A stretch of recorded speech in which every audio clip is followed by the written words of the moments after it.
श्री गणेशाय नमः। बोलिए श्री कृष्णचंद्र भगवान की जय। माघ मास महात्म्य 7वां अध्याय। चित्रगुप्त ने उन दोनों के कर्मों की आलोचना करते दूतों से कहा कि बड़े भाई कुंडल को घोर नरक में डालो और दूसरे छोटे भाई विकुंडल को स्वर्ग ले जाओ, जहाँ उत्तम भोग है। तब एक दूत तो कुंडल को नरक में फेंकने के लिए गया और दूसरा दूत बड़ी नम्रता से कहने लगा कि हे विकुंडल, चलो तुम अपने अच्छे कर्मों से स्वर्ग को प्राप्त होकर अनेक प्रकार के भोगों को भोगो।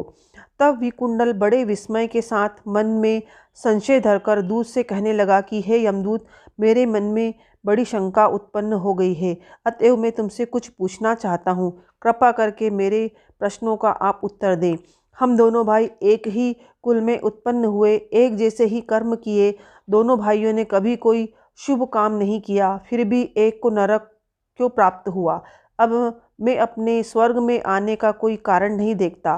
तब यमदूत कहने लगा कि हे विकुंडल, माता पिता, पुत्र पत्नी, भाई बहन से सब संबंध जन्म के कारण होते हैं और जन्म कर्म के भोगने के लिए ही प्राप्त होता है। जिस प्रकार एक वृक्ष पर अनेक पक्षियों का आगमन होता है, उसी तरह इस संसार में पुत्र, भाई, माता पिता का भी संगम होता है। इनमें से जो जैसे जैसे कर्म करता है वैसे ही फल को वह भोगता है। तुम्हारा भाई अपने पाप कर्मों से नरक में गया है, तुम अपने पुण्य कर्म के कारण स्वर्ग में हो। तब विकुंडल ने आश्चर्य से पूछा कि मैंने तो आजन्म कोई धर्म का कार्य नहीं किया, मेरे पुण्य सदैव पापों में ही लगा रहता था। मैं अपने पुण्य के कर्म को नहीं जानता। यदि तुम कर्म को जानते हो तो कृपा करके बतलाओ। तब दूत कहने लगा कि मैं सब प्राणियों को भली भांति जानता हूँ, तुम नहीं जानते। सुनो, हरिमित्र का पुत्र सुमित्र नाम का ब्राह्मण था, जिसका आश्रम यमुना नदी की दक्षिण उत्तर दिशा में था। उससे जंगल में ही तुम्हारी मित्रता हो गई और उसके साथ तुमने 2 बार माघ मास में श्री यमुना जी में स्नान किया था।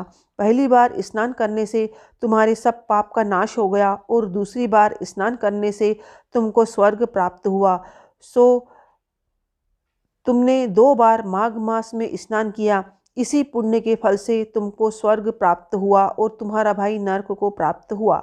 दत्तात्रेय जी कहने लगे कि इस प्रकार वह भाई के दुख से अति दुखित होकर नम्रतापूर्वक मीठे वचन दूत से कहने लगा कि हे दूतों, सज्जन पुरुषों के साथ 7 पग चलने से मित्रता हो जाती है और यह कल्याणकारी होती है।